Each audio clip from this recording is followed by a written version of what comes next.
மற்றவர்களுக்காகச் செய்யும் மிக குறைந்த அளவு உழைப்பும் உங்களுக்குள்ளே உறங்கிக் கிடக்கும் பேராற்றலை தட்டி எழுப்பும். அடிமையைப் போல வேலை செய்யாதே, எஜமானனாக இருந்து அன்பின் வழியாக செய்யும் ஒவ்வொரு செயலும் உனக்கு மாறாத ஆனந்தத்தை தரும். குறுகிய வட்டத்தை விட்டு வெளியே வா.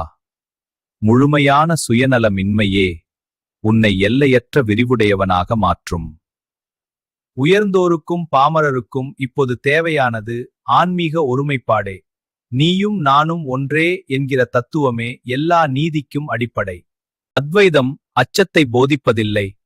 உன் விதி உன் கைகளிலேயே இருக்கிறது, உன் முன்னேற்றத்திற்கு நீயே பொறுப்பு என்று அது கூறுகிறது. சுயநலத்தால் சுகம் கிடைக்கும் என்று நினைக்காதே. தன்னலத்தை முற்றிலுமாக ஒழிப்பதில்தான் உண்மையான மகிழ்ச்சி ஒளிந்து கிடக்கிறது. இந்த உலகம் நாம் படிப்பதற்கான ஒரு புத்தகம். வேண்டிய ஞானத்தை பெற்ற பிறகு அந்த புத்தகத்தை கடந்து செல்வதே அறிவுடைமை.